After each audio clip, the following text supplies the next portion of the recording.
Hey, Ken. Do you want to be? I mean, I could move. Just saying. It's the first time we've been in person and it's been a while.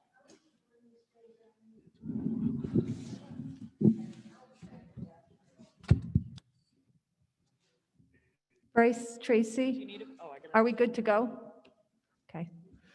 Good evening, everyone. Thank you for attending tonight's meeting. Just a little bit of housekeeping before I call the meeting to order.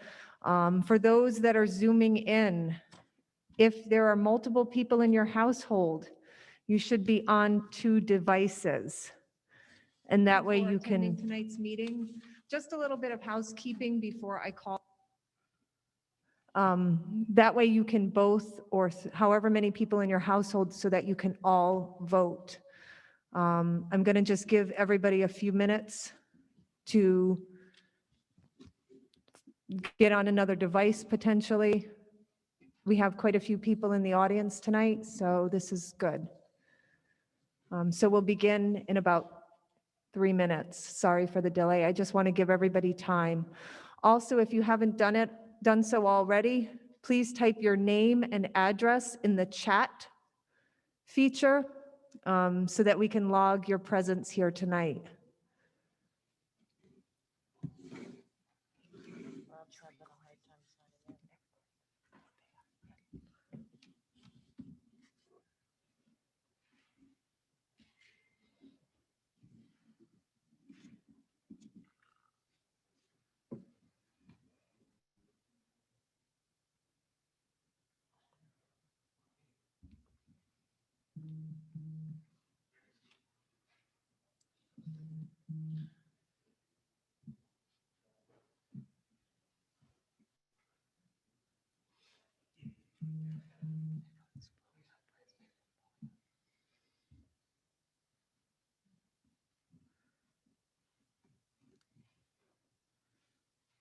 Rob said the passcode is not working.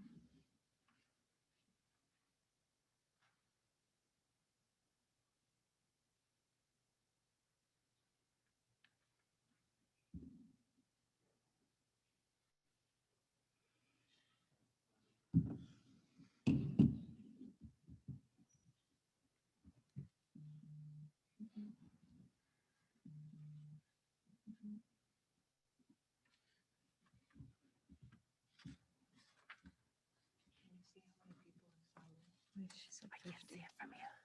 She said there was 50. That's all participants. 70. 70. Wow.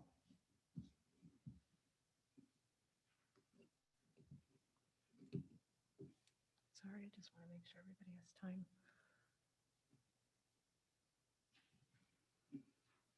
2 more minutes.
Okay, I'd like to call the special town meeting, February 24th, 2021 to order.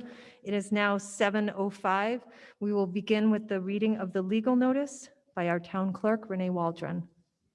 Legal notice, Town of Thompson, notice of special town meeting, February 24th, 2021, notice of referendum, March 9th, 2021. A special town meeting of the electors and citizens qualified to vote in the town meetings of the town of Thompson, Connecticut will be held at the Thompson Public Schools Auditorium, 785 Riverside Drive in North Grovenordale, Connecticut, on Wednesday, February 24th, 2021 at 7 p.m. for the purposes stated below. Persons can also participate virtually by video using the following instructions for a Zoom conference. There's the link. The meeting ID is 835-5652-7919, and the passcode is 028293. Participation by telephone is not available because voter qualification cannot be reliably confirmed unless visually identifiable by being in person or on video. Video cannot be muted or for a voter to qualify to vote. The purpose of the meeting will be: 1, to choose a moderator for the meeting; 2, to consider and act upon the following resolution: A, to adopt amended ordinance number 10-005 budget, and B, to adopt ordinance number 10-054 referendum notices; C, to adopt ordinance number 10-019, ordinance of annual tax abatement for members of the Thompson Fire Engine Company, Inc., West Thompson Fire Department, Inc., Community Fire Company, Inc., Quinnebog Volunteer Fire Department, Inc., East Thompson Volunteer Fire Department, Inc. To consider and 3, to consider and act upon the following resolution: to authorize the issuance of bonds and notes to finance the appropriation of $4,700,000 for costs related to the school roof replacement project at Thompson Public Schools building, approved at special town meeting held January 8th, 2020, and referendum on January 15th, 2020. To provide that the amount of bonds or notes authorized to be issued shall be reduced by any grants received for the project, to authorize the issue temporary notes of the town in anticipation of such bonds or notes and grants, and to authorize a majority of the first selectman and the treasurer to determine the amounts, dates, interest rates, maturities, redemption provisions, form, and other details of the bonds or notes, and to perform all other acts which are necessary or appropriate to issue the bonds or notes. B, to take action to allow temporary advances of available funds which the town reasonably expects will be reimbursed from the proceedings of borrowings, and to authorize a majority of the first selectman and the treasurer to bind the town pursuant to such representations and covenants as they deem necessary or advisable in order to maintain the continued exemption from federal income taxation of interest on the bonds, notes, or temporary notes authorized by the resolution, if issued on a tax-exempt basis, including covenants to pay rebates of investment earnings to the United States in future years, and to make representations and enter into written agreements for the benefit of holders of the bonds or notes to provide secondary market disclosure information, which agreements may include such terms as they deem advisable or appropriate in order to comply with applicable laws or rules pertaining to the sale or purchase of such bonds, notes, or temporary notes. C, to authorize the first selectman and other proper officers and officials of the town to apply for and accept federal and state grants to help finance the appropriation for the project. Any grant proceeds may be used to pay project cost or principal and interest on bonds, notes, or temporary notes.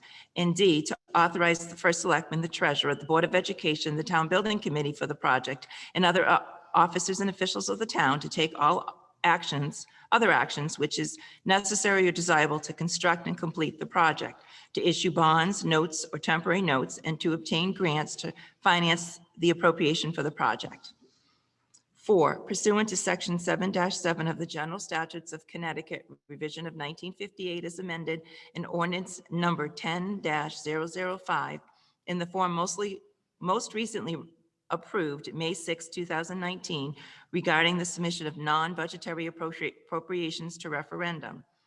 To adjourn said town meeting at its conclusion and to submit the resolution presented under item 3 to referendum upon voting machines, which vote shall be held on March 9th, 2021, between the hours of 12 noon and 8 p.m.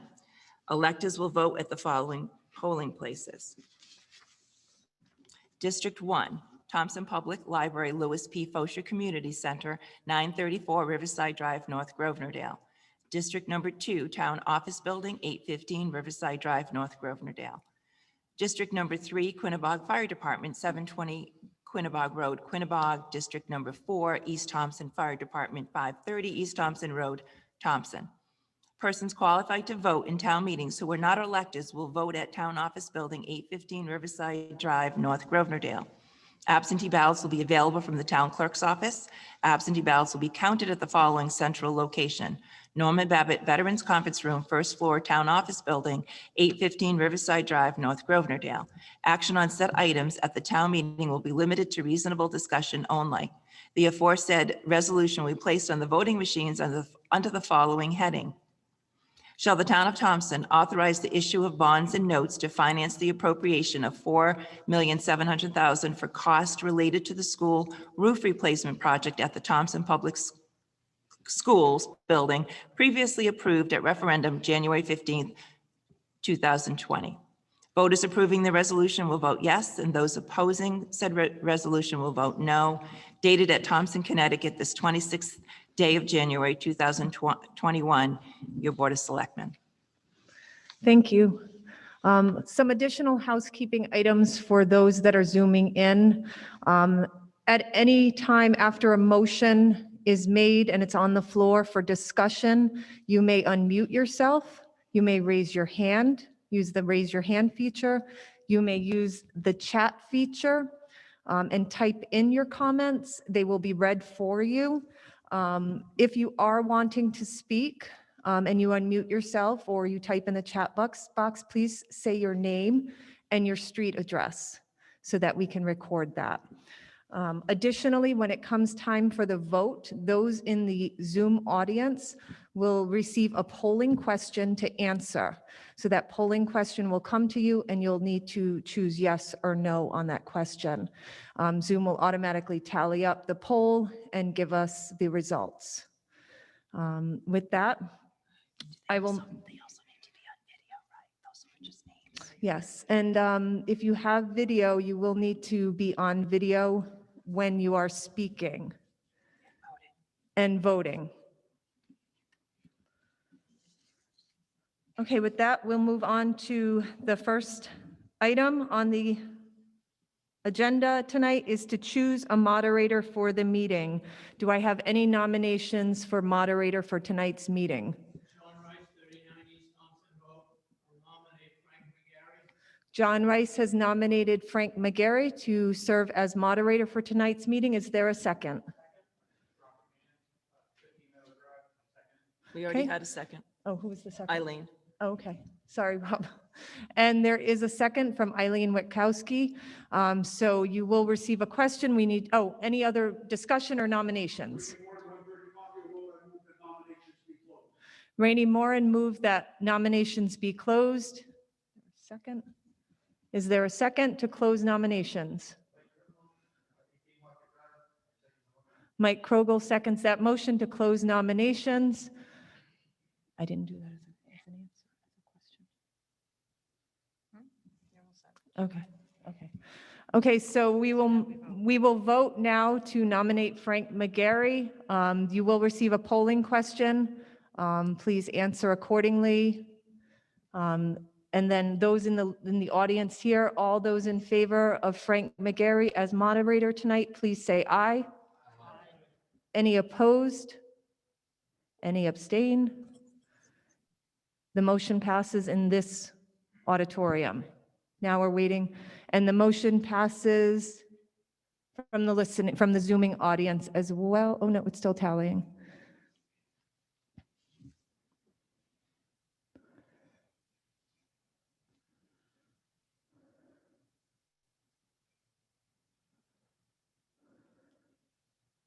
Still tallying, and it is complete.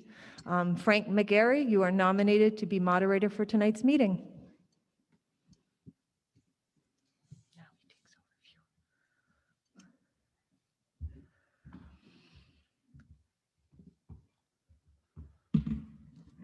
All right, let us proceed. May we have a motion to adopt the proposed amendment to ordinance 10-005 regarding town budgets?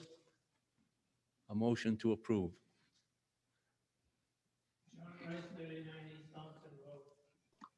We have a motion on the floor. Do we have a second? I'll second that. Charlie Obert, 10 Quaddock Road. Motion made and seconded. Is there any discussion? Amendment to ordinance 10-005 regarding town budgets. Okay.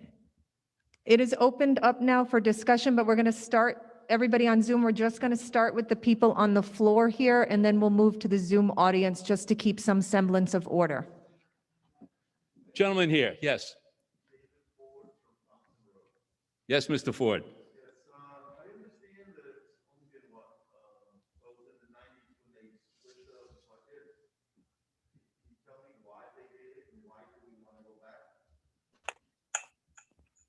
Mr. Moran, I think you might address this question.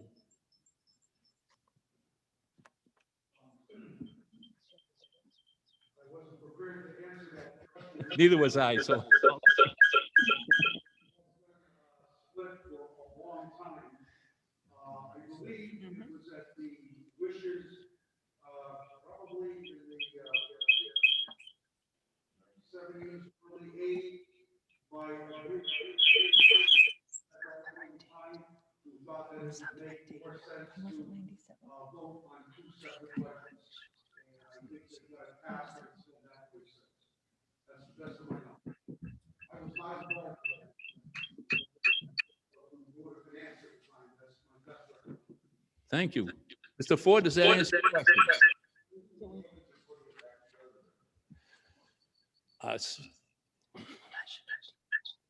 In the interest of full disclosure, it makes it easier to count the ballots. I can give you one advantage of combining. I would say if no one else wishes, if someone else wishes to speak, I'll continue. I wouldn't mind taking this up. From what I understand, the original intent of separating guidance to the Board of Finance. But if you look at the history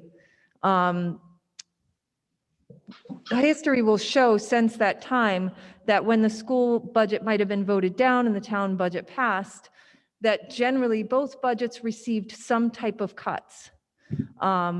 Because it's up to the Board of Finance to use their judgment as far as what is best suited to be cut. The purpose of combining them back together again is to bring more of a sense of unity. I'm working very closely with Melinda Smith, our superintendent, to share services, which brings cost savings to the town. And it's really the hope that we will face fewer referendums if it's combined as one.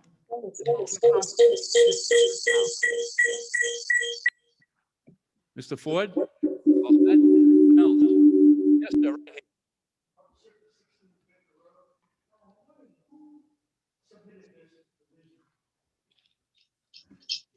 It was submitted by the Board of Selectmen for your approval tonight.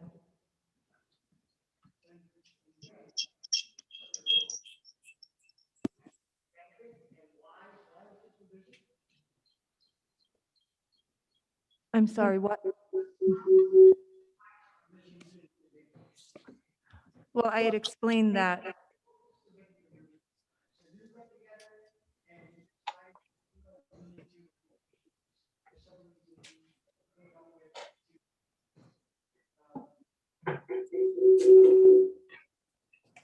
With voter approval, we can't do anything without voter approval.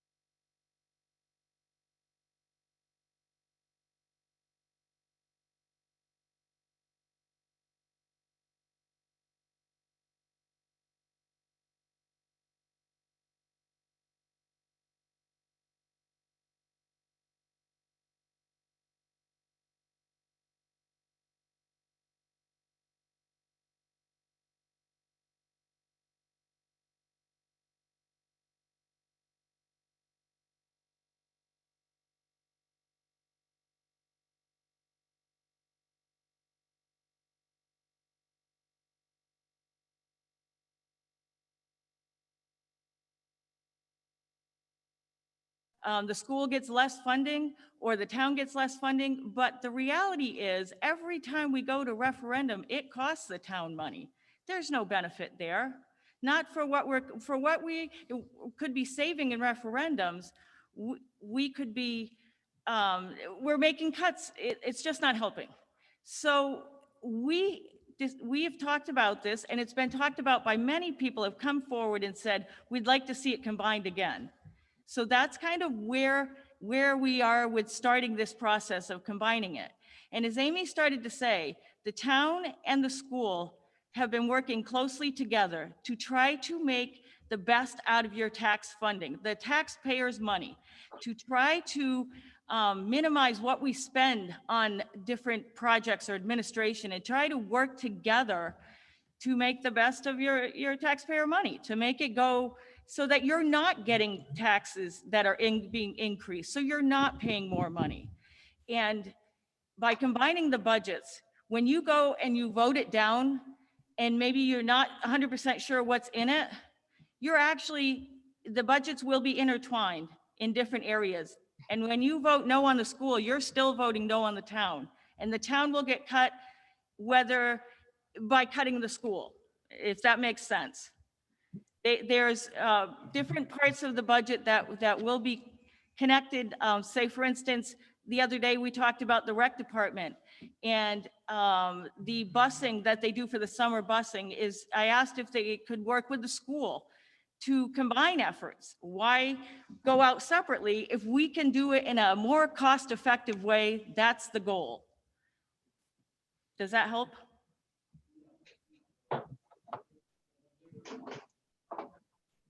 The other thing is, this comes out of one pocketbook.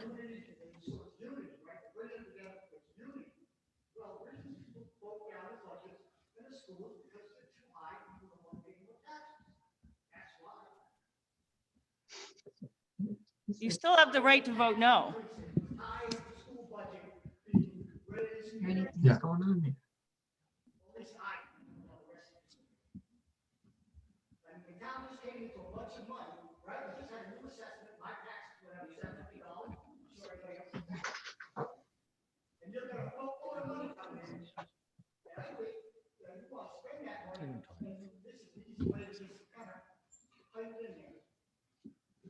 All right, someone else. I Excuse me. appreciate your thoughts. Thank you for sharing. Gentleman up here would like to speak. Yes, sir.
town's overall budget. It's part of the town of Thompson's spending plan. Why are we saying, okay, well, this portion we're going to vote separately than the capital improvement, then the public works? It's all one spending plan, okay? And not everybody that goes and votes no, by the way. Unfortunately, there are people who vote no on the school budget because it's lower than they want it to be. And we hear that every year, and we try to explain to them, please don't do that. Unfortunately, we don't have an option for, yes, I'm voting no because it's too low, but we hear that from people. And so at the end of the day, if we want to move the town forward, this is the biggest step we could take in years, in my opinion, which is get rid of the infighting. And as far as Amy's talking about, working together, we already have insurance, health insurance together. A few years back, we took on workman's comp. We took the town's workman's comp into the school's plan because it was saving the town money. We're talking about an HR person. We have our the school's tech people will go down and work in the town hall to help them with technical issues, IT issues. There's so many things that we're already doing, and that's the way it's supposed to be. We're one town. We're not municipal. We're not Board of Ed. We're not Department of Public Works. We're one town. So the question is that what you want, or do you want to keep fighting every year? That's really what this boils down to. Anyone else? Yes, sir. I believe that having the budget together, thank you. I believe having the budget together will not help the situation at all, because then just a single budget will be voted down and the people will not understand why. I'd like to make a statement here. Let's see, some people believe having two separate budgets being voted on causes division and animosity against the town people. I believe it brings the people together by having the voters understand where the problem on approval is. If, as in the past, one budget passes and the other one fails, it helps on the people to understand where people want things cut or increased. And it's up to the Board of Finance to make the cuts appropriately. If one budget passes and the other one fails, I don't believe the Board of Finance should be touching the one that failed, the one that passed. I just think it's going to cause more trouble by having it together because people would not understand. I don't know if this is silly, but the people who are older than some, if they remember the Sims clothing ad, the ad said, an educated consumer is our best customer. If the people understand where the money is going and what it's being spent on, they will have a very easy choice to make, and there will be no confusion. That's all. Thank you. Thank you for your comments, sir. Anyone else? Yes, up in the far corner there. Dave Ford, 200 Quarter Plain Road.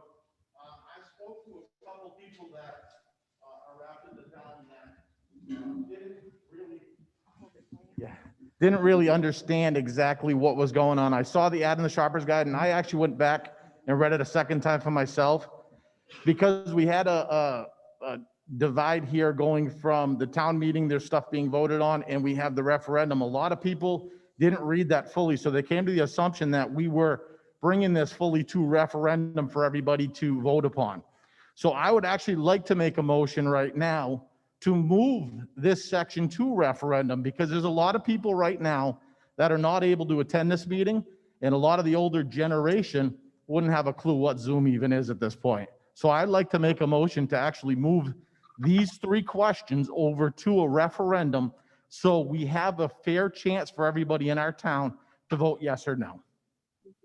There is a mechanism for citizens to bring articles to referendum. This isn't one of the possibilities.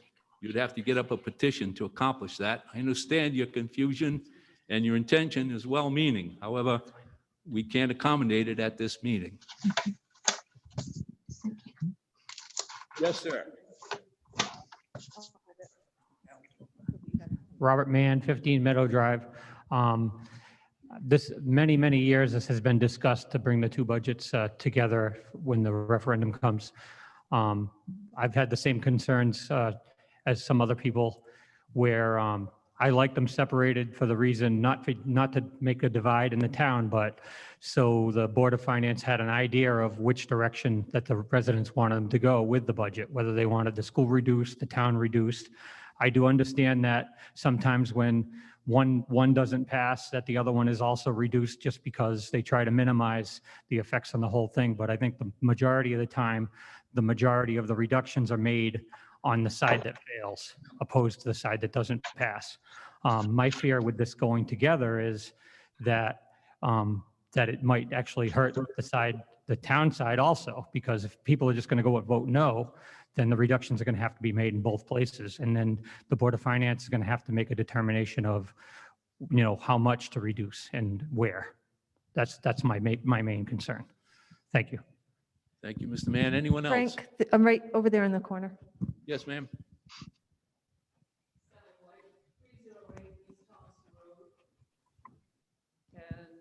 I'd like to have it clarified as to whether there are separate things that will be voted on within this budget ordinance I see 3 different items, and is it meant to be voted on as all one? No, separately, Sally. The 3 resolved within Three, this, three questions, each to be voted separately. within ordinance number 10005. No, this one, that's one ordinance. You Okay, have 'cause 3 you've- items. Then I would like to have clarified, please, that the third, be it further resolved, the third paragraph, how is that different from the current situation with, You're talking about item 3 on the warrant? She's Right. looking specifically at the budget ordinance. ordinance? Oh. There are 3 paragraphs, resolved, resolved, and be it further resolved. The third one, I'd like to know, is there in fact something being changed where it says, regardless of amount shall be exempt? Is the language different presently? Well, as I understand it, Sally, and you correct me if I'm wrong, Mrs. St. Ange, I didn't see. this motion would strike out the paragraph that reads, resolved, the town of Thompson shall be required to separate the Board of Education and town government budget whenever the combined annual budget is sent to a referendum for approval. Correct. I realize we're talking about combining the budget, but aren't there other aspects in here? That's all that's in that budget, in that ordinance. The only thing is what's stricken on that second page. So currently, you are able to, regardless of amount, shall be exempt, blah, blah, blah. That's the current language. Okay, very good. So then I would like to speak to the matter of combining. And will we have a further opportunity to speak and have discussion on the other 2 ordinances? Yes. Okay, very good. Then I'll move right along. Let's see. Let me get to my notes. One of the matters in terms of combining, my understanding, and there may be some folks here that would be that much older since I lived away for so long. I recall 60 years ago, only because my parents were very involved, 50 years ago, that the budgets were separate then. I wasn't aware of them being combined and then becoming separate again. But one of the major rationales and the mechanics of government for them being separate is because the Board of Education is elected, the Board of Selectmen are elected. As a rule, it is a matter that keeps it clean, accountable, and transparent. When you have any elected body, that budget be exposed, discussed, and submitted for consideration by the electors, because that body that was elected is accountable to us. So when you combine them, you're essentially disenfranchising the voters from holding the people that you elected and that put those budgets together. So it's a matter of direct responsibility. Now, to take this a step further, to consider a scenario, the only thing that might make it reasonable is if, and I don't think you could do this by law, but I'm trying to give an illustration, is if the Board of Selectmen took over the entire responsibility for both budgets, and the Board of Selectmen actually appointed the members of the Board of Education. But as long as we directly elect the members of the Board of Education and they form their budget, which is the biggest budget in town, then they need to remain directly accountable and leave that budget as transparent as possible. And to the contrary, I would say that you will suppress, you will exasperate, and you will have less participation in the town if you combine them. There's no reason why people cannot discuss. They can argue, you can have heated arguments, and that's fine. That's a good, healthy thing. But if you suggest you want to centralize the power, then you are killing the sense of a healthy town. Frank, can I just address that, please? Sally, would you yield for a moment? We want someone to address it. I just want to clarify that these budgets are not being developed together. They will still be developed separately. Correct. The school will develop theirs, the town will develop theirs, and then when we go out to referendum, it will be a one yes or no vote. I just want to make sure that that's clear. I Okay. appreciate that, Suzanne, yeah. And my sense is, this is obviously my personal opinion, is the real reason that this is being done is that people, whether it's the Board of Selectmen, Board of Education, some other folks, they're tired of being, of the pushback. That is,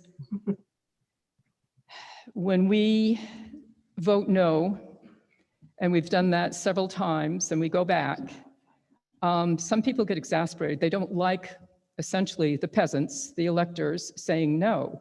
And the fact is, they're not listening to us because they wouldn't have to go back if they would, in fact, decrease budgets, which all of us who have delved into them know that there is room to do that. I'm not convinced it's about efficient use of money. Because here's one thing, you say that, well, you will cut down in the cost of having repeated referendums, which might cost approximately $7,000 or $8,000 each time. I dare say that if we had, say, 3 referendums, sometimes it's been 4, and we ended up having, say, spending around $20,000 or more in referendums. But if there is less transparency, it is more than likely there is going to be far more than $20,000 put in there and less accountability if we do not leave them separate and we have good discussions and arguments and challenges. $20,000 is not much when you have budgets of this magnitude. It is a lot of money. It certainly is a lot of money to me. But if you go along year after year after year with a combined budget, it's going to add up. And there's human nature being what it is, and people that spend a lot of time in government, and some of the people on the various boards or that have a lot of influence in town have been doing this a long time. And it becomes easier and easier to obscure what the actual costs are and how they add up cumulatively. Now, I didn't have a whole lot of time, but I noticed Woodstock still votes separate budgets. Putnam has town, library, and school budgets that they vote on. Now, in our town, the Board of Trustees of the librarian form a budget that then is combined, in a sense, with the town budget. And it may well have been decades ago that that was also separate, and that's probably a matter of debate. Killingly remains separate. Pomfret is the only nearby town, I didn't call any of the further towns, that is combined. And I didn't ask why, but the immediate answer was because if one doesn't pass, then they both fail. And it was like a sense of, oh, it's such a bother and so forth. So, but there's a couple other points here I'd like to make. Back to my point. I think it would be a sad day when we think that we have to combine in a small town 2 budgets in order to move things along and don't hasten things of this nature. The whole purpose of town government is that you are to know one another, you're to be accountable, and you have these debates. All of the people that are on the Board of Ed, the selectmen's, your fellow Thompson taxpayers deserve better than this, than just saying we're going to lump it together and move on because you all haven't been cooperating with us. There needs to be a reasoned rationale based on an investigation of the consequences of doing this, and that needs to be advertised, which that goes back to the gentleman back in the corner who I agree, I think it would be a very worthwhile thing to put this on a referendum. And I think it would be good to look at the legal procedure for doing that and trying to get a hustle on that and get that done. Because it is a shame, because a lot of people cannot use the Zoom and the computer setup. And again, we are essentially disenfranchising people from participating in something which is very significant. But you never want to consolidate power, especially in a town like this. It's just not a healthy thing to do. And it's, someone asked, well, who promoted this? And was it strictly people within the town that have tired of having a couple of repeated referendums?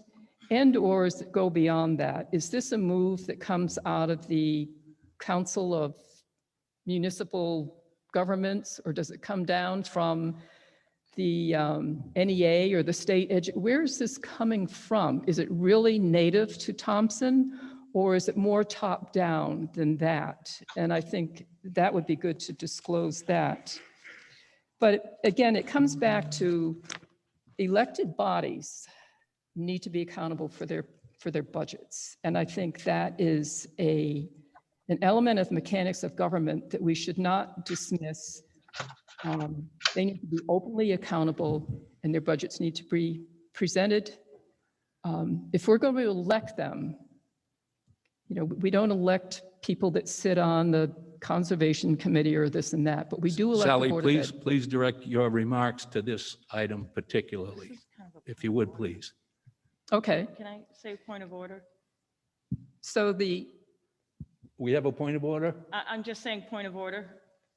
We need to address it solely to the ordinance that we are discussing. yes, precisely. Perhaps you And don't we see do the have 100 connection. other people. This has to do with the accountability, the Board of Ed and the Board of Selectmen. And if you have elected bodies that have budgets, that's why they are separate. And they're going to remain separate. It's just the vote that is changing. Correct. Correct. Yes, and that's the point that a number of us here are concerned about, that I'm concerned about. When you vote and you vote down one side, you vote down the other side. The vote does not pass. And that's why we go back out to referendum. The budgets will be put together separately. Oh, we all understand that. I do agree. Imagine that's a matter of law and regulation. No one is thinking that. But I would like to see them remain separate budgets to vote on in a referendum. Okay. That's what's critical, in my view, in terms of the operation and mechanics of government, because they're two elected bodies. The Board of Selectmen responsible for the town budget, and now we have wrapped the library budget into that. And then the Board of Ed having their separate budget because we elect them. But I hear what you're saying, Suzanne. Thank you. Thank you, Sally. Appreciate your remarks. Anyone else on this? Do I have someone's hand up?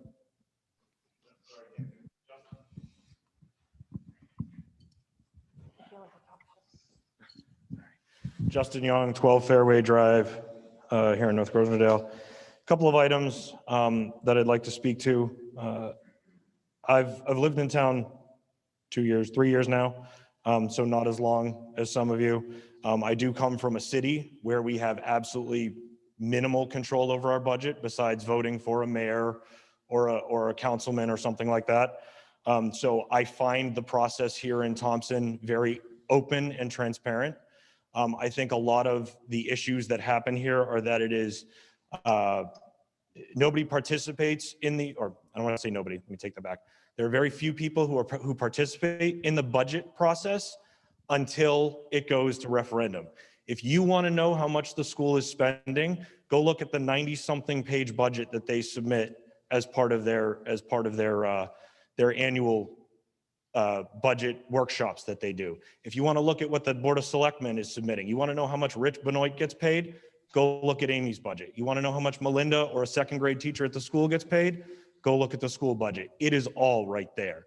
So there's a whole level of transparency, and I know there's a lot of people here tonight who are saying that there's no transparency. There is a ton of transparency. I've been through all of those budgets for the last 2 years, and I see how much the teachers get paid. And honestly, they're not getting paid what some teachers are getting paid in neighboring towns. We're lucky that those teachers, this superintendent is staying with us. Mr. Young, please direct your remarks toward this particular item on the warrant. Okay, sorry. So there was a couple other things that somebody said that this ordinance change would do, that it would divide the town, or that it would divide the town more. Again, I go back to my transparency statement that from a transparency perspective, it's as transparent as it could possibly be. Somebody said that their assessment went up. My assessment went up too, a sizable amount, but guess what? If I decide to sell my house tomorrow, I can sell it for that amount. So I get the benefit from the assessment going up as well. Let me see, I got 2 more items on here. Nope, that was it. So that's all I got. Thank you, sir. Anyone else? Yes, gentleman up here. Do you have your hand up, sir? Hi, my name is Pete Fosha, 574 Fabian Road. I understand you're wanting to combine the budgets to make the voting easier. My concern is, will the voters in a timely manner be informed of what each individual budget will be so that they can look at the items themselves, even though when they go to vote, there is one yes or no? Would anyone address Mr. Fox? Could I address that? I'd just Yes, like to Mrs. say, next Thursday, March 4th, we'll be doing the presentation on all the budgets, on both budgets, school and town. There'll also be multiple meetings with the Board of Finance where you'll be able to sit in and see what's going on and what the budgets are. I believe they're published as well after they've been presented, so you will have access to them.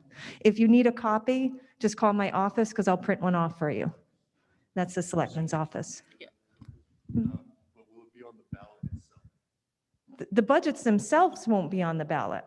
The total amount, oh, okay, the total amount is on the ballot. The ballot, the budgets are too long to put on the ballot? I understand. Okay, But this amount is for the school. I believe it is, This amount is for the town. We haven't done it Just that the way. amount. right. You're just gonna list the total. Are they listed separate? That's a good question. I don't have that answer. So the question is, if we combine the budgets, will the schools still have their number and the town still have their number, or will it be one total number It'd be one total number. on the ballot? It's my understanding it's one total number. Yeah. But the budgets will be available so you can see the separate numbers at any time. Someone else? Yeah, Mr. Brissette?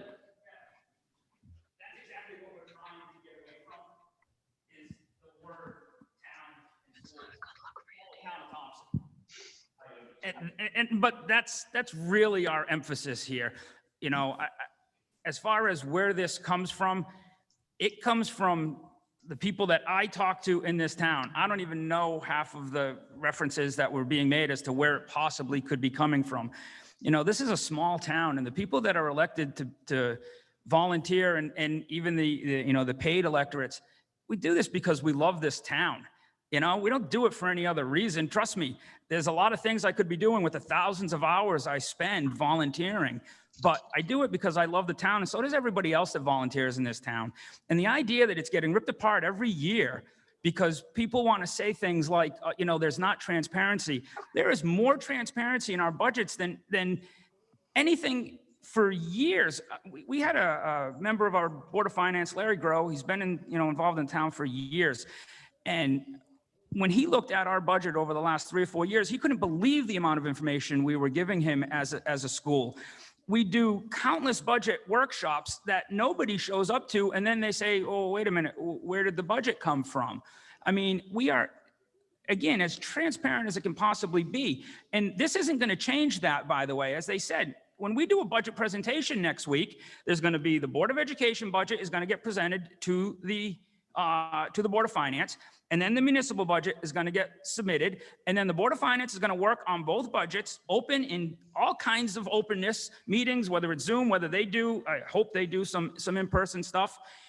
The transparency level, I don't know how it could be beat.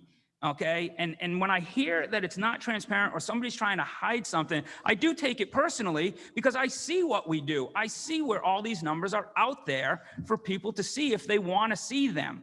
So there's a lot of reasons why somebody could make up in their head that they want to vote no, but the idea that we're not transparent is absolutely not a valid reason. Anyone else? Yes, Mr. Landry. Those people haven't been wearing their mask. I have some concerns. I kind of feel like if it's not broke, why fix it? We didn't get to vote on the budget last year as citizens. And I'm seeing a dimming of democracy in America, and I'm very concerned. And I think it's a good thing to vote on two separate budgets. So the Board of Finance does have some indicators, and this is why this was put in the first place, of how they should carry on. Now, I have a question. How about if we say it's proportional? Let's use numbers. We'll say 75% of the money goes to the school, 25% goes to the town. When it's voted down, are we going to cut along those proportion lines? I think that's how we should if we're going to go this route. Well, Al, that's not the way it's done now, I can tell you that. No, I know that, but no, because I remember this town usually takes a beating. We can go back to a certain selectman, and I could tell you what the numbers were for the 3 times it failed before it passed in September, but it's neither here nor there, I guess. I just have some concerns that people are going to vote this down even worse than they have been in the past, and we're going to be in a bigger mess than we are now. Could be. Anyone else? Time will tell. Frank. Any? Mr. Beausoleil. Ken Beausoleil, Board of Selectmen. Gentlemen, may we have your attention? The Board of Selectmen and the Board of Ed start their budget process in January and present to the Board of Finance at a public hearing in March budgets that meet the needs of the town government and the education of our children.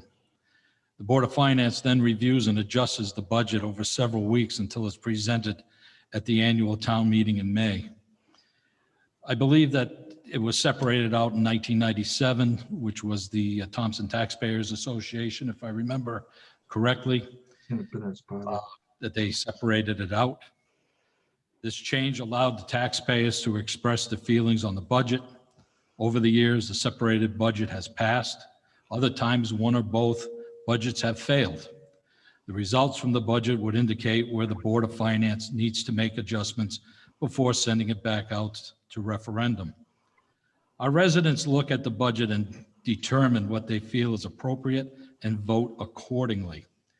If we are to continue the budgets with, if we are to combine the budget with this ordinance this evening, we need to have a plan in place where the voters can indicate on the ballot why they voted against the budget. We as town leaders need this information so we understand why the budget has failed. If this is not possible, we stay as we are. Some feedback is better than none. In a perfect world, all of our budgets would pass on the first referendum. Thank you, Ken. Frank, Tracy just told me that the Zoom attendees are feeling neglected. They haven't been able to speak. So at this time, maybe we can at least let some of them speak. Fine. Who wishes to speak? Okay, we got Kathleen Herbert has her hand raised. Kathleen, would you like to say something? Yes, please. All right. I have Say your name and address, please. Kathleen Herbert, 122 Wilsonville Road. As you all know, there's 169 towns in Connecticut. Only 25% of them, or 43 towns, have a bifurcated budget or a split budget as we do. When we talk about voting on unifying the budget, we're talking about a budget that takes the school and treats it as a line item on a single budget. You know, the town budget, you say you're voting on the town. Well, the town budget incorporates the library, which is also an elected body. It covers the town, the debt coverage and capital spending, and you unite all of those and we vote on those as town. So they're commingled as the town. The school alone is the actual expenses of the school. The process of developing, and I know some members of Sean has said this too, the process of the budget, development of the budget remains the same. We're going to conduct our workshops. They're open to the public. We're going to present the budget to the Board of Finance separately, a separate budget. It'll be posted on the school website for anybody's, for anybody's perusal. There'll be discussion at the Board of Finance on the school's budget. And when you vote, it will be, it will be the town of Thompson spending. My concern is, having been involved in town politics over the last 15 years or so, is that I believe that because we separate these two big budgets, it becomes an us versus them mentality. And this mentality I've seen in the last several years has been growing. It becomes, as one of the speakers said tonight, they keeps harping on the fact that the school has got the money, the school is hiding money. And this is not the case.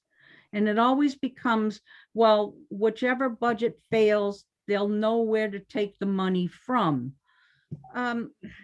It's everybody's responsibility. And I know I've been on the board for almost 8 years now, and I know that every year we put forward a responsible budget. We put forward only what we need for that budget's year, because we go through our budgets very carefully. And every year, the Board of Finance reviews our budgets with what they feel that the town can afford. And that's what's presented to the voters. Thank you. Thank you, Mrs. Herbert. Who's next? We have Bill Warner. Hello, this is Bill Warner from Lowell Davis Road.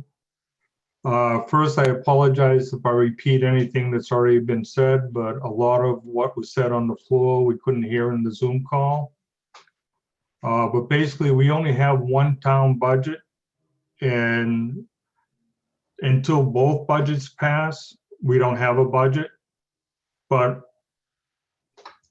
the government budget is put together by the Board of Selectmen with the Board of Finance. The education budget is put together by the Board of Education with the Board of Finance as well.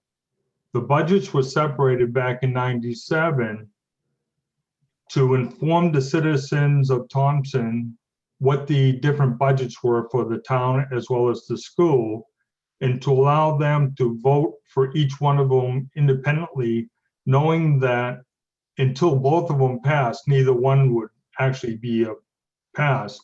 But it was also to allow the Board of Selectmen, the school board, as well as the Board of Finance, what the voters thought of those two budgets.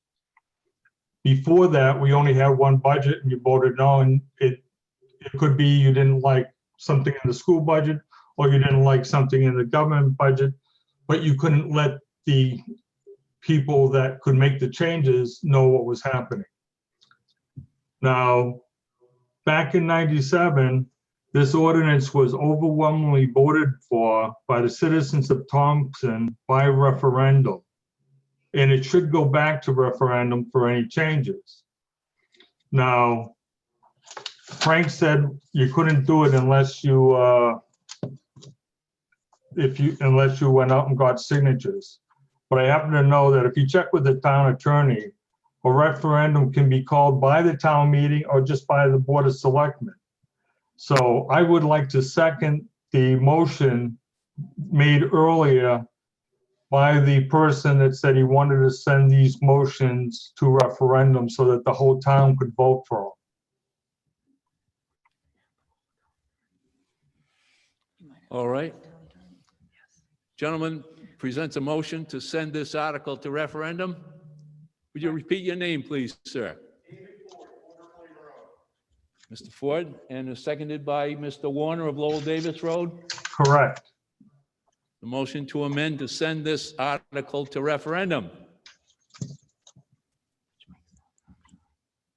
I'll call for a vote. Frank? Discussion?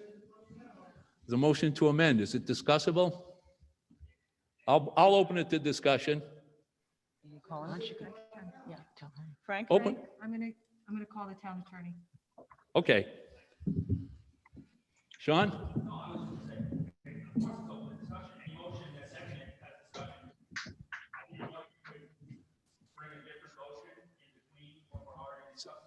It's a motion to amend. Well, we'll find out, Sean.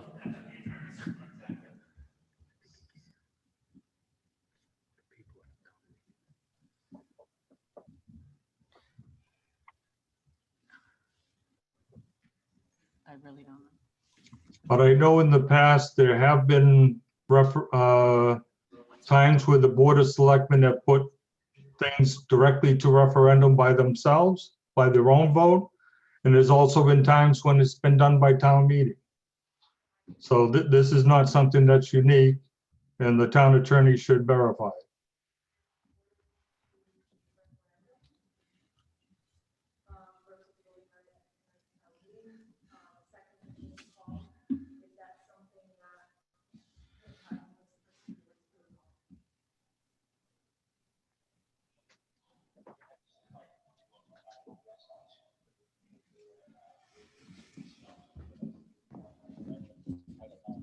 Okay.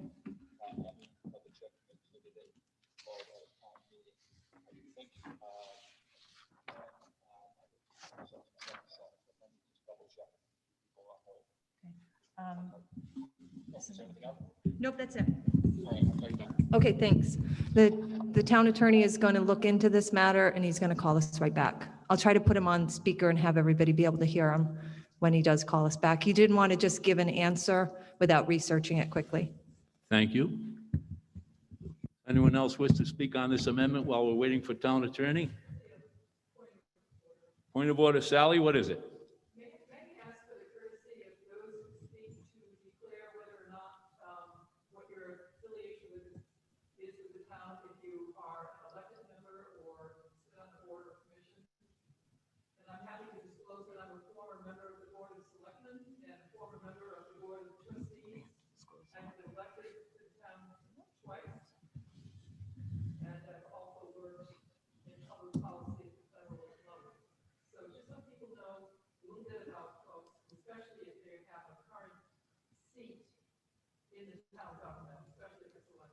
All right, that would have to be voluntary, but we will ask the speakers if they would comply with that request. It's reasonable, for sure. Anyone else? Yes, sir. I'll comply with the request. Justin Young, 12 Fairway Drive, volunteer firefighter 2, East Thompson, volunteer fire department. Also volunteer with my kids' school and help out with the PTO in the elementary school. So volunteer.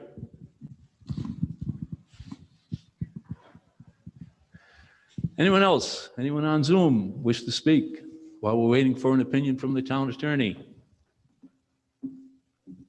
Mrs. St. Ange, you see anyone waiting for the floor?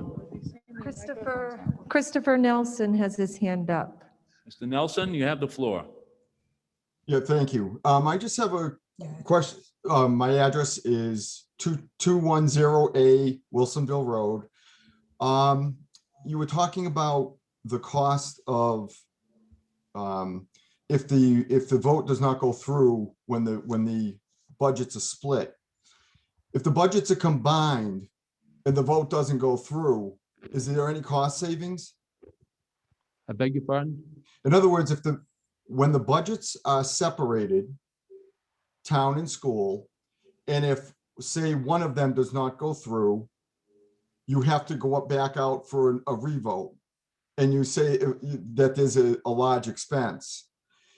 If the two budgets are combined into one budget, and it goes out for a vote, and the town declines that or says no to that amount, is there a savings? Where, in other words, where they have to go back out for a revote? For another referendum? The cost of a referendum is about $5,000. Right, but if the combined budget is not okayed, Yes, it goes out for another referendum, is there a savings versus the two budgets being separated? I don't think there's a saving. Referendum, the referendum where they have one question or the question divided into two parts. I stand corrected, but that's my feeling. Speaking as registrar of voters. Anyone else? Anyone else want the floor? We're still waiting for town attorney's opinion on whether this item should go out to referendum. This is Charlie Obert, Obert. wish at the 10 floor? Park Road. I've got my hand up on Zoom. Is this Mr. Obert speaking? Speaking, yes. Go ahead, Charlie. I've been a resident of town since 2005, and have to say that from my point of view, from my observations, the system as it is now is flawed, and it's causing us more harm than good. If we don't have representative government, if the government and the Board of Finance is not perceived as transparent, then that's where we have to go to correct it. We've got people who will vote no just because they don't care at all. They would, in my opinion, they would rather see this turn into not the quiet corner, but the gravestone corner. It's just dying slowly around us. And if we don't get our focus correct and take care of the needs of our public schools and of our municipality, and to the point, I do volunteer. I'm on several boards and commissions, and we have to put forward a budget that has to be trimmed down. Every budget that we put forward this year has been no increase. It's wrong of people to just say no, no, no. And I think that we need to correct this. And I personally hope that the lawyer comes back and says that that we need to move this forward now. Who's next? Anybody have their hand up? Anybody wish to speak? You can also just unmute yourself, just a reminder. Okay. Can I speak, please? Who is it? Rhonda Rooney? Yes, Ms. Rooney. Rhonda Rooney, Board of Finance. I just wanted to add that I've been on the board now for 5 years. And what I have seen happening as a result of the two split budgets is, we go back and we try to make adjustments in the appropriate areas on the budgets that were rejected. So for example, if the school was rejected, then we would try to make those reductions even further on the school side. But what's happening is usually when we put that school budget, it's already been cut significantly, so that when it does go out to referendum, we are hoping that it'll pass because it has been cut significantly. And then when it fails time after time, and it could be simply because people just want to vote no on it, we don't know, but that's their right to vote however they see fit. But a lot of times we'll go back, and I know last year we just couldn't take any more money away from the school. So the money, that balanced the budget to put it back out there came from fund balance, which is essentially, the town's savings account that we put into the school budget so that it would balance and put back out there to get that vote passed. So, and I've also seen year after year, after we make these significant cuts, before it even goes out to referendum, there are teachers being fired, there are positions being taken away. So these cuts are significant before it even goes out there. So I just want people to understand that it's not just, we put the budget out there with $1 million increase because that's what they want. And then, if it gets failed, we have more. Turn the light on. Yeah. Oh, sorry. There's usually no more room to cut, and a lot of times it does come out and it has come out of fund balance in different areas. Also, I want people to consider that there is, we cannot cut the budget for the school any less than what it was the previous year. So even if we put out a flat budget and it would get rejected, which, I mean, after 5 years of this, I would have to say it probably would get rejected. There's nowhere else we can cut. So I just want to put that out there to the people that don't realize that, just to take that in consideration when they're voting, whether they vote, you know, whether this decision is made to unify it to one vote at referendum or it stays as two. I think it's important for people to realize that this is actually what's going on. And the reality is nobody's going to look at these budgets. Nobody goes to these meetings. And you know what? We can talk about that until the cows come home. People just don't want to go. They're too busy in their own lives to take the time out to do it. So they simply cast their vote at the referendum, and that's how they, you know, put their 2 cents in, if you will. So I just wanted to enlighten you guys with that information. Thank you, Ms. Rooney. Mrs. St. Ange, do you have any answer Yeah. for us? So, Ken Slater, I'm going to put you on the microphone. Can you hear me? I can hear you. Can everybody else hear him? Can they hear you on Zoom? Speak. Can you hear me? Should I be that way? Amy, maybe you could repeat what's said. Okay.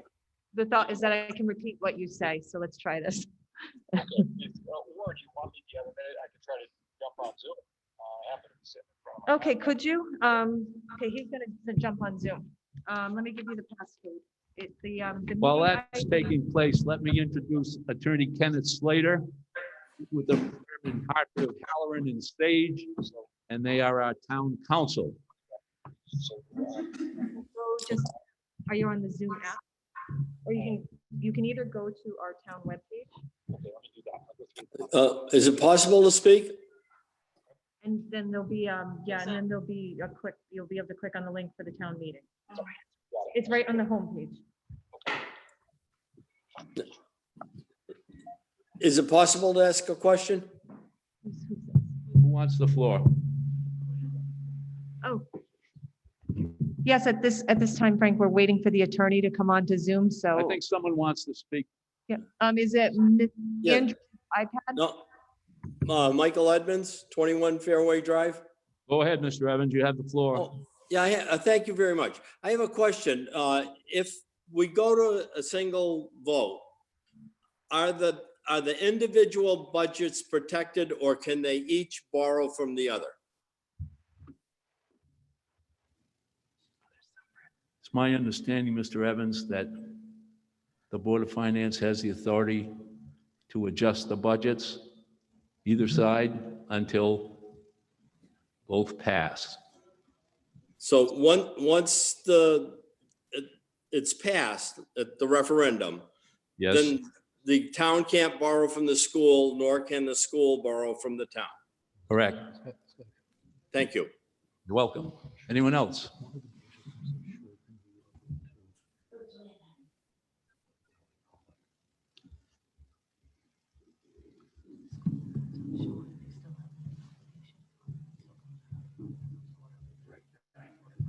Yes, Sean.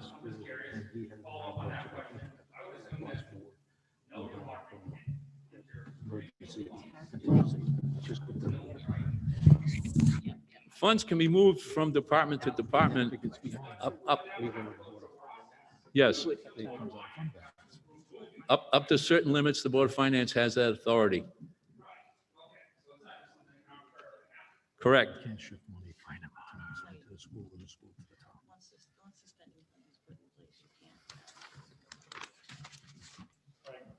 Could you repeat the audience's question, please? Who has the floor? Okay. Are you? I don't know. Oh, the passcode is 028. Okay, thanks. Attorney- Mr. Young, you wish the floor? Stephen just asked if we could repeat the ordinance, but I had one question, Frank, and that's where are we? Are we in a motion to amend right now, or are we in a motion to accept? We're on a motion to amend. Okay, thank you. And the motion to amend would send this item to referendum. That's where we are. We're waiting for town attorney to give us yes or no on that question. Mr. Moderator, may I have the floor? Who speaks? The town attorney, Ken Slater. Oh, yes, sir. Yes, sir, Attorney Slater, go ahead. Pleased to be with you. Sorry it took a moment to, First Selectman called me and I thought I knew the question, but I would never want to answer that one off the top of my head. My advice to the moderator is to call the motion out of order. Section 7-7 of the Connecticut General Statutes, which is the entitled Conduct of Meeting of Town, Society, and Other Municipal Corporations, period, vote by ballot or voting machine. And in that statute, it states that, and I could share the screen, but I'll just read it. And if that makes sense, then I won't need to share the screen, but I'll read it verbatim. This is in the middle of the statute. It says, at such town meeting, the moderator shall be chosen from the last completed registry list of such town. 200 or more persons or 10% of the total number qualified to vote in the meeting of a town or other municipal corporation, whichever is less, may petition the clerk or secretary of such town or municipal corporation in writing at least 24 hours prior to any such meeting, requesting that any item or items on the call of such meeting be submitted to persons qualified to vote in such meeting, not less than 7 nor more than 14 days on a date set by a town meeting for vote by paper ballots or by a yes/no vote on voting machines. So that statute allows the public or the electors and voters to require that it be sent, but only upon a petition filed 24 hours in advance of this meeting. So by statute, I'd advise that a motion made during this meeting is too late and would be out of order. I understand you to say this motion can be ruled out of order. That is my advice, Mr. Moderator. Thank you, Counselor. May I ask a question of the town attorney? Surely. Mr. Slater, is it the purview of the Board of Selectmen that they could, on their own initiative, send this to referendum? No, the same statute provides that and I'm reading again, this is verbatim. The selectmen of the town may, not less than 5 days prior to the date of any such meeting, on their own initiative, remove any item on the call of such meeting for submission to the voters in the manner provided by this section, and it goes on. So in order for the selectmen to do something that's on a regular town meeting call, they would have had to do so 5 days in advance of the meeting. For the public, provided you had the 200 or 10%, that would have to happen 24 hours before the meeting. Okay, in that case, I suggest that this be voted down because this was voted on by referendum to the citizens in town. Warner. Yes. Warner, would you please ask for the floor? I believe I did want to ask if I could please talk to the attorney, and I'm just responding to his response. Is this Mr. William Warner speaking? Yes. Go ahead, Mr. Warner. You have the floor. Thank you. I would suggest to the people of the town meeting to vote against changing this ordinance at a town meeting because it was originally voted for by referendum in the citizens by the citizens of Thompson at referendum by an overwhelming number. And if the politicians decide to now they want to change it by town meeting without informing the people in the town, a lot of people are going to be upset the next time they go to vote for a referendum. Anyone else wish to speak on this question? You said yes. Yes, sir. I'm against combining them. Dave Ford, Porter Plain Road. I'd actually like to address this directly to the attorney because obviously, legally, I wouldn't know how this stands. So you're saying at this point, because this was not done 5 days in advance, there's no recourse? Is it possible at this point to petition this and get those 200 votes and actually bring this back up after it has passed, or is there just no recourse? We have no choice if this goes through. Well, there is no recourse to require this to go to a ballot. So the measure is before the town meeting to vote on. The policy of the town is set by this town meeting. So I can't say there's no recourse because there can always be future action by the town meeting.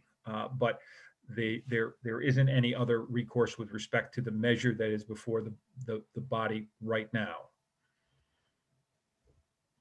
What I'm asking at this point is if I get a petition put together, can I bring this back?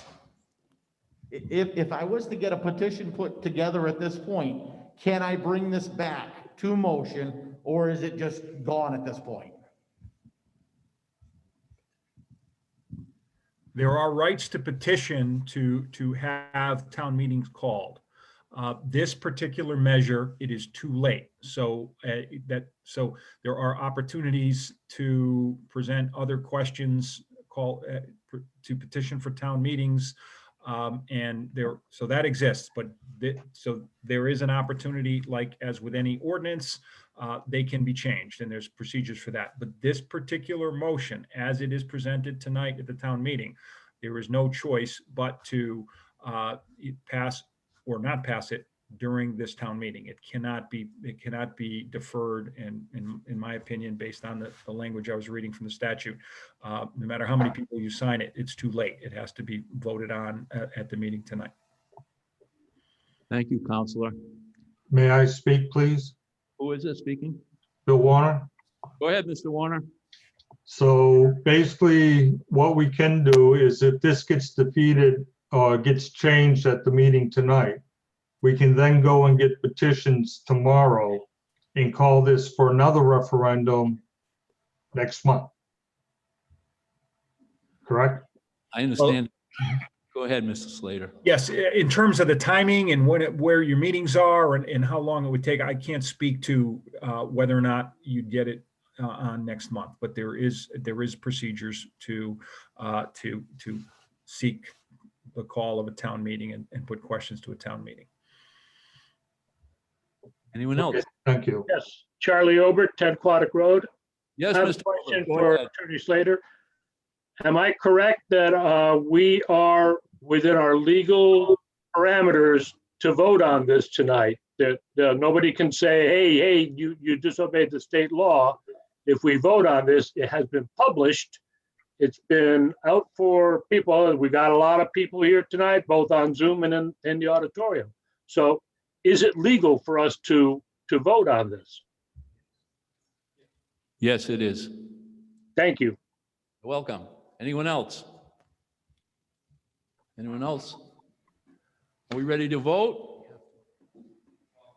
Last call. Mr. Brissette, you have your hand up? We're voting on whether to change the ordinance to combine the budget.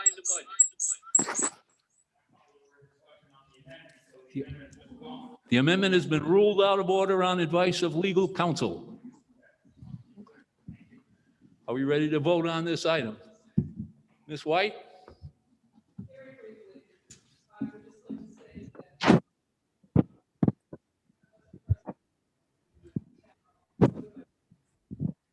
Separate the budgets, that it would seem to be polite government procedure to reintroduce it by referendum again, as opposed to another method. It's similar to trying to gracefully, I think, exit a parking space that you went into one way and you want to leave it the same way in order not to cause any harm.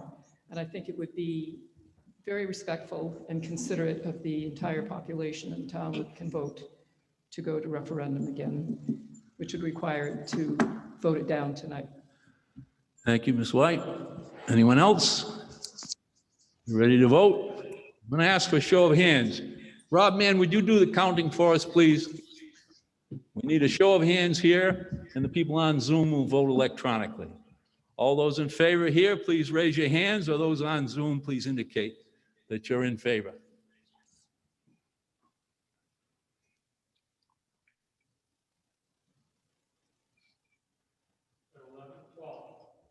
Twelve in favor. All those opposed, raise your hand.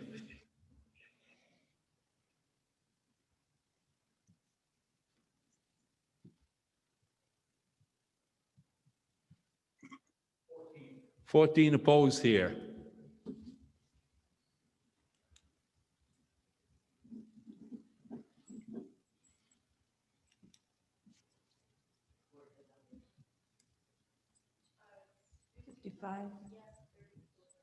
Fifty-five yes, 34 no. Is that the final?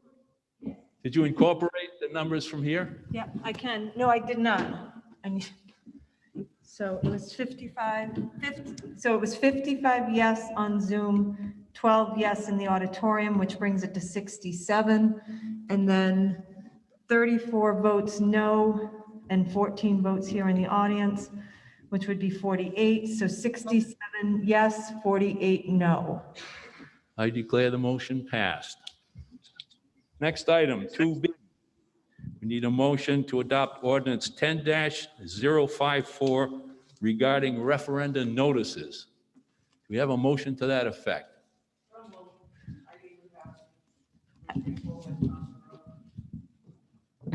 The second, Mr. Young? Motion made and seconded. Any discussion? Changes the amount of time necessary for a referendum notice. Frank, why don't we start on the screen? We have the Zoom people first dibs. Okay, Linda Clements, Ms. Clemens? could you, if you speak, can you please give us your video? Your hand is raised. Ms. Clemens, you have the floor. Okay, anyone else? I wonder if she knows. Anyone else on Zoom wish to speak? Ms. Clemens? Would you repeat?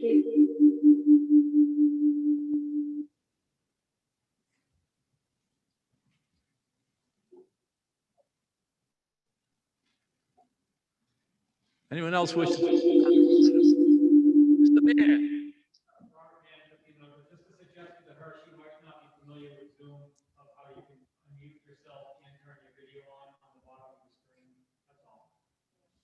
Can she be heard? We addressed her. I don't know. Ms. Clements has to turn the volume down on her computer. Thank you. Ms. Clemens, are you with us? I'm here. Good. You have the floor, Ms. Clemens. Would you repeat? The motion is to amend ordinance 10-054 regarding notice required for referendums. The motion is on the floor to make the modification. Do you wish to speak to the question? No. I interpret that as an answer in the negative. So let us ask if anyone else wishes to speak. Someone have their hand up? Yep. No? Ms. White. Sally White, 308 East Thompson Road. Third paragraph, the third whereas Third paragraph of what, Sally? of the referendum notice for 10-054. Okay, Just using principles of logic, I'm curious. The second line, it says, publication of notice in a referendum may be unnecessarily long and may prevent timely action by the town. It could also be read, notice in a referendum may not be unnecessarily long and may not prevent timely action by the town. So I would like to hear somebody make a case for this change using logic, using the very language that's in here. Okay, I will say this isn't actually a change. This is a brand new ordinance. It's spawned from the fact that we have to go to referendum again for the school roof project. When bond council, when we went for bonding on the school roof project, which was approved on January 15th of last year, when we went for bonding, the bond council told us that the town had not given the taxpayers enough notice with the legal notice. The state statute, which is referenced in there, 7-9C, states that you have to have 30 days from the time the legal notice is published until we go to referendum. The town has not followed that in several instances. In this case, it means that we have to go back to referendum again on the school roof project, which was approved last year. So in doing this ordinance, it does give us some flexibility. Most towns, according to the state statute, if you have an ordinance like this, you can sidestep the 30 days and make it a lesser period of time between when the legal notice for referendum is published and when the referendum actually takes place. So it is a brand-new ordinance. Thank you, Mrs. St. Ange. Does that answer your question, Ms. White?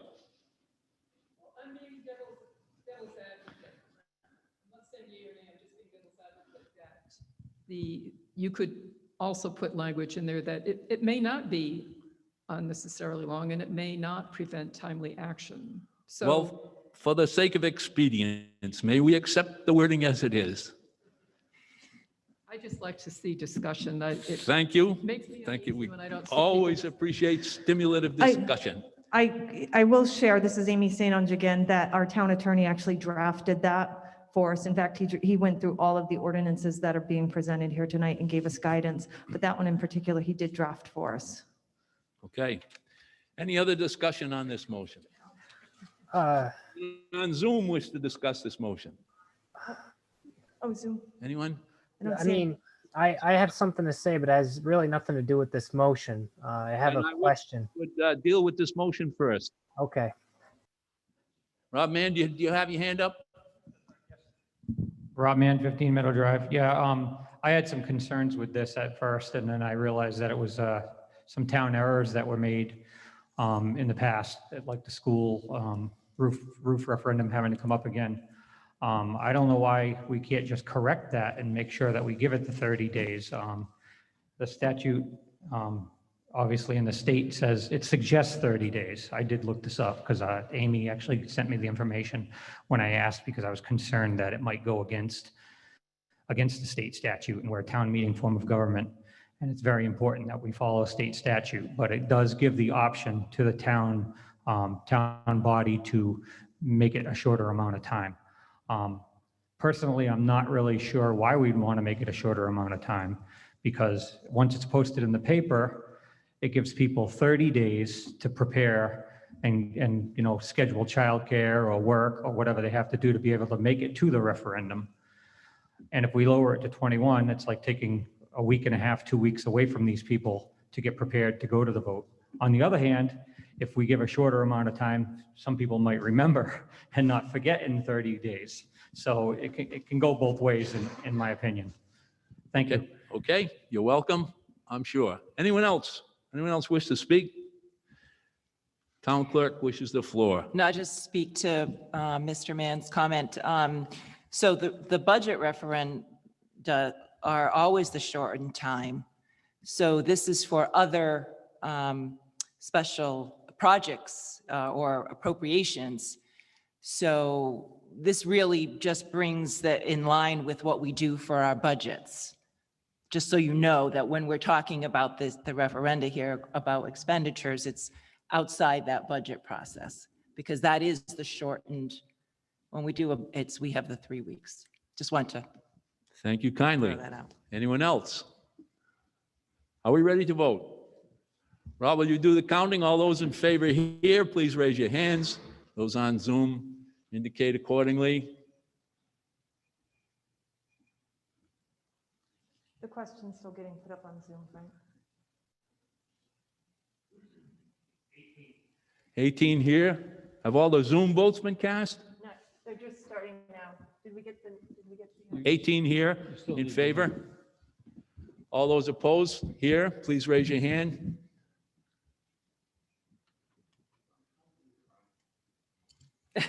I didn't want to offend anyone. What would he do without you? What was that again, Rob? 8. 8 votes here against. It's still tallying.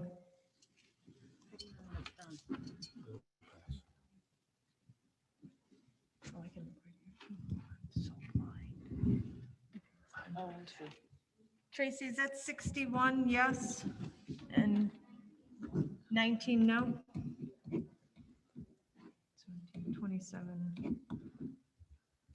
79 yes. 79 yes, 27 no.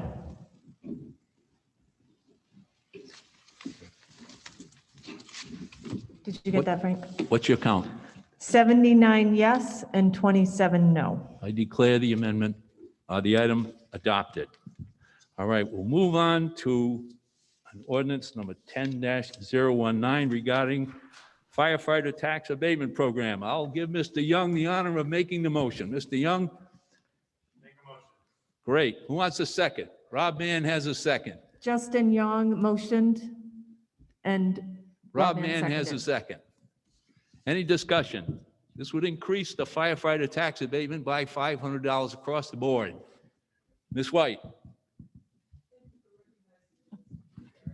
Recognize you anywhere, Sally.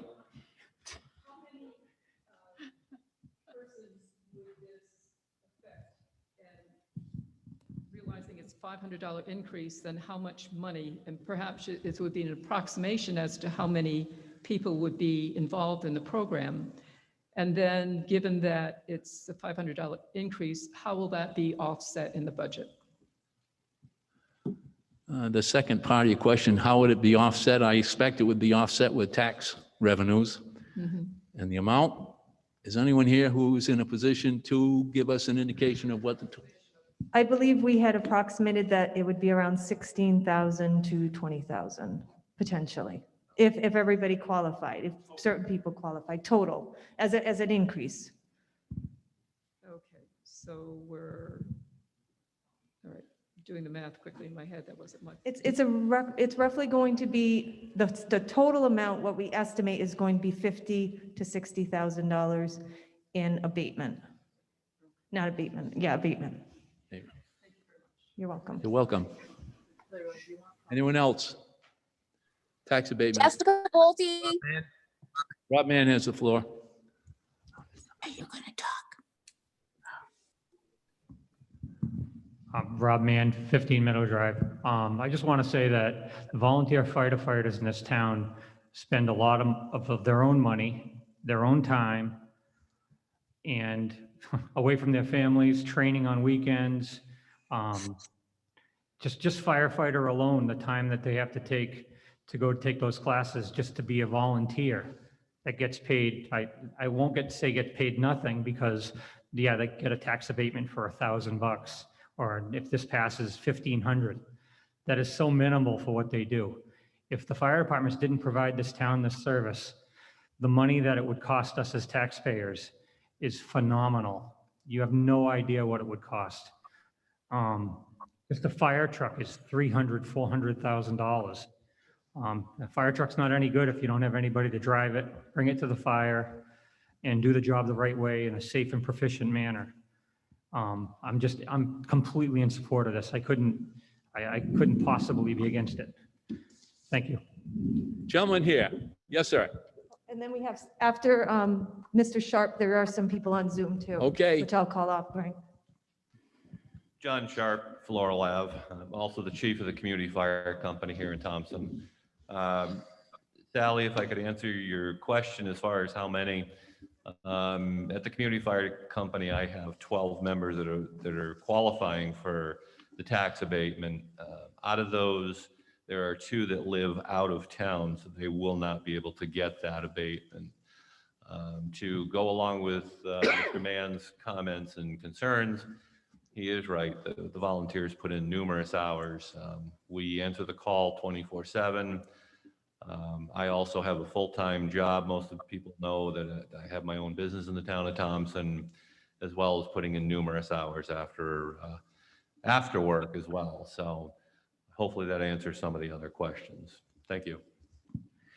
All right. Anyone on Zoom? Like, oh, Who wants the floor? Michael Edmonds? Mr. Evans, you have the floor. Yes. Hi, I'd like to speak in support of this. The dedication that these people, men and women, give to this community is immeasurable. Frankly, folks, we're talking about coffee money here. Please support this item. Thank you. Okay, anyone else? This is Steve Herbert. Mr. Herbert, you have the floor. Steve Herbert, 122 Wilsonville Road. Again, I just want to echo what so many speakers have said. This is a well-deserved benefit. It doesn't even approach giving them what they deserve. So I support it as well. I hope as almost all of us will. Thank you. Thank Are you. we just are we going to just pretend that using Zoom is a suitable voting method? Who has the floor? Someone wish to speak? I would really like to speak. This is James Clark from 113 Labby Road. Mr. Clark, go ahead. You have the floor. All right. All in all, I'm okay for voting, but I myself don't even feel comfortable voting using Zoom. Is this cleared, like, number one, by the state? Has the attorney approved this? Are we capable and suitable to be using a Zoom meeting for voting? Because as far as I'm concerned, I can't even use Zoom meeting for my businesses. I have to use GoToMeeting. I have to use other protected systems than this. What is this? I This can interpret be broken into. as a point of order, Mr. Clark, and maybe I can address that to the selectmen. Thank you. Question of the legality of this format. Well, the attorney was just in and he has cleared us to do hybrid meetings in this manner. There are several towns throughout Connecticut that have been using hybrid meetings. Okay, but that's Good, we're proceeding on a legally sound footing. but a hybrid meeting is a meeting, but making a vote to change amendments, I wouldn't think that would be part of the same process here. Well, I mean, I got my wife here and she didn't even get to vote. In that opinion, Mr. Clark. Who else wants to speak?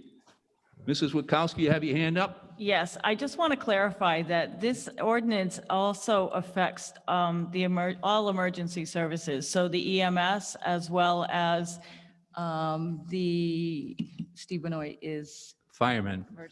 emergency management as well. And fire marshal? No. Okay, so I just want to make sure that we're including, and I could not believe in this ordinance anymore. And I think that is the least that we can do as a town for the individuals that volunteer their time to keep us safe. Thank you. Who else wishes to speak? I would wish to speak, please. Rhonda Rooney. Rhonda Rooney. Ms. Rooney, you have the floor.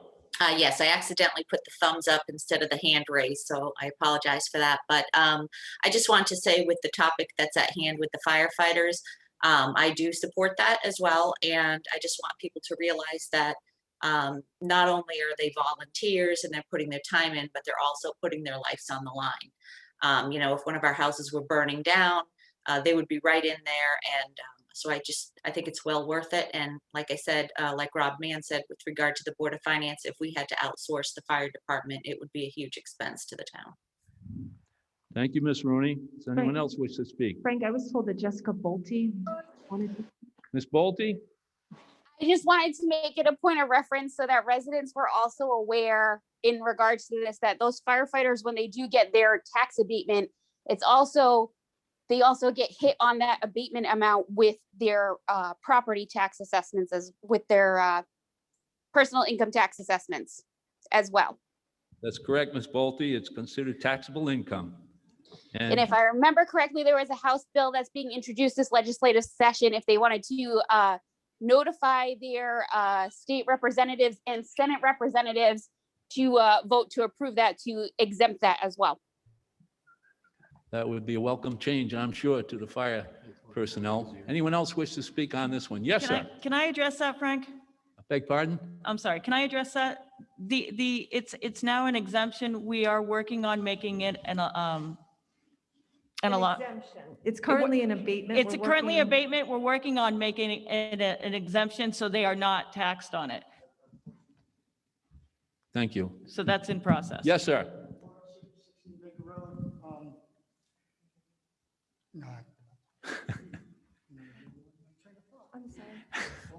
Once you're paid directly or indirectly, aren't you now considered not a volunteer? although I respect all firefighters and volunteer fighters and respect you and thank you for your service, but once you, whether paid directly or indirectly, I still consider it a volunteer. Well, that's a fascinating question of semantics. However, it doesn't pertain to this ordinance, sir. So I'm going to ask if there's any other comment on this ordinance. Yes, Mr. Young.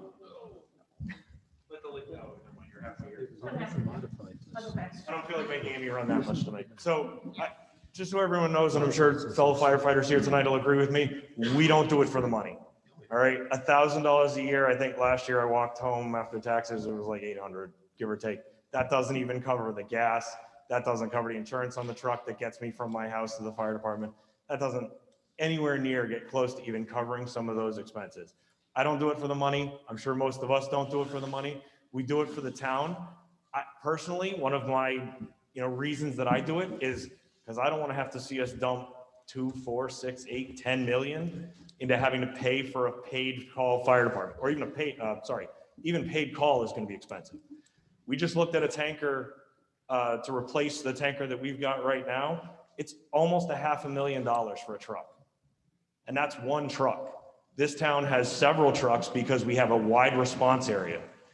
If we had to start paying a large amount of firefighters full salaries to do this job, the cost is astronomical. Now, we don't have enough volunteers in town as it is in our fire departments. There are nights where I'm responding by myself. There are nights where these guys are responding by themselves. I think $1,500, whether it passes or, this is probably one that I'll abstain on, but whether it passes or not, we don't do it for the money. We do it to help you guys. Thank you, Mr. Young. Anyone else? I'm going over to Ms. Iamartino, but this is Amy St. Again. I did want to say that this is also a tool to recruit as best as we can to get people to volunteer. So I just want to address two things. The young man, Valentine Martino, 24 Quadic. The young man that was questioning if we could vote via Zoom, he should check out the executive order, I think in May of 2020 by the governor that allowed that to happen for municipal meetings. Secondly, I can't say enough for the firemen in this town, all the locations. They are always there for people, generationally have been connected, 2, 3, 4, sometimes generations that have served all of the people in this town on a volunteer basis. And I have to say, within the last couple of weeks of having to use that for family members, they are always there. There is always somebody. And you know what's more reassuring? It's a familiar face a lot of the times. And I think for people that are ill, that are in accidents, that is a key thing for feeling comfortable. So I definitely vote in favor of this for the town. Thank you. Anyone else? Anyone else? Gentleman over here has the floor. And I'm not seeing anybody on Zoom raising their hand. Anybody else? Evan Fosher, 74 Riverside Drive. I'm the captain of the community fire company. I just want to say on behalf of all of us here tonight from the fire departments that we do appreciate your kind words, your support, and everything that you as the town do for us. As Justin says, we don't do it for the money at all. There's been multiple times that I leave work to go on calls, and if I leave work, I don't get paid. Unfortunately, that's a choice I do make, but like you said, we don't do it for the money, we do it for the love of doing it, and we do it for the love of our town. So again, thank you very much. Thank you, Mr. Fosher. We appreciate your remarks. Anyone else on Zoom? Anybody on Zoom, just a reminder, you can unmute yourself on your own, raise your hand if you need the raise the hand feature. All looks like we're ready to vote. Rob, will you do the honors, please, again? All those in favor of amending this ordinance to increase the tax abatement to the firefighters, please raise your hands.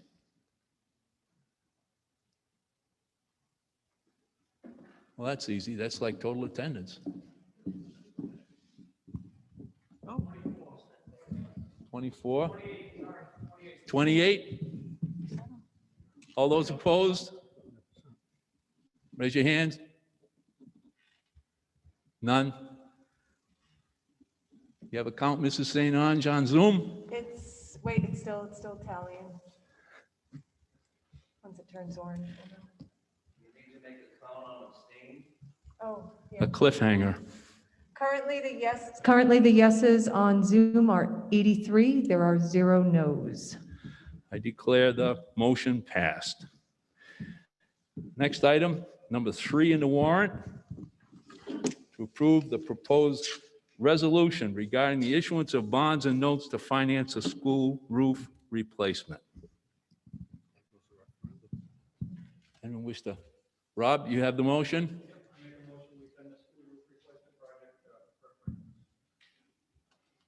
Mr. Brissette, you want the second? Okay. Any discussion on this one? Ms. Witkowski? I would like to see the words, by machine, voting by machine struck here, so that we will have a chance, if we need to go to a hand count. Motion to amend this item to change the manner of voting to hand count, replacing machine count. Do we have a second on that motion? Motion is seconded. Do we have this gentleman's name? What was your name again? Mr. Shippey? You have it? Okay. Renee has it. Any discussion on the motion to amend? Frank, can we explain it to the Zoom audience what's going on right now, just so they can understand? I don't know that they heard Eileen's complete motion. The way the warrant is worded, the referendum to approve this school roofment replacement funding calls for voting by voting machine, or what we call tabulators. And the motion to amend would change the manner of voting to paper ballots, which are counted by hand. Any discussion on the motion to amend? Sally? No option. Hand count, paper ballots. Substitution, not addition. Rob? But you have a motion on the floor. Yeah, savings about $4,000. Have two motions on the floor at the same time. So for the Zoom audience, Rob Mann asked if there was a savings with going with paper ballots. Our moderator said yes, about $4,000 for this referendum. Are we ready to vote on the motion to amend? Is there anybody in the Zoom audience that had anything to comment on? So didn't we have a motion and a second on the amendment to begin with, or did we? We have a motion and a second on the item in the warrant, Yes. and now the motion is to amend the warrant as worded. And I don't know that we needed the motion to amend it. You need a second on the amendment? I do have a second. I got the second from Mr. Brissette. According to bond counsel, we do need this motion to amend if we're going to change the manner of voting Okay.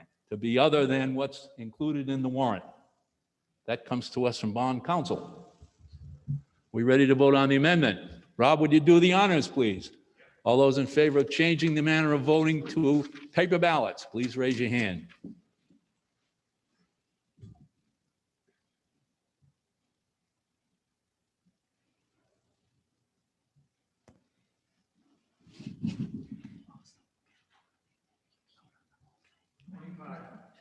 $25 in favor. Any opposed? I don't see any votes in opposition. 0 in opposition. We have votes from the Zoom audience. So it looks like 66 in favor, so that would be a total of 91 in favor and 15 opposed. Well, I declare the item in the warrant amended according to Mrs. Witkowski's proposal. Now we can discuss whether we should go to referendum for this. I don't think this is subject to discussion. This is by edict of the selectmen. We adjourn to referendum at this point. All right, so if there are no objections, I'll declare this meeting in adjournment. Thank you very much for your attendance. It's been a spirited discussion, most appreciated by all. Highly welcome.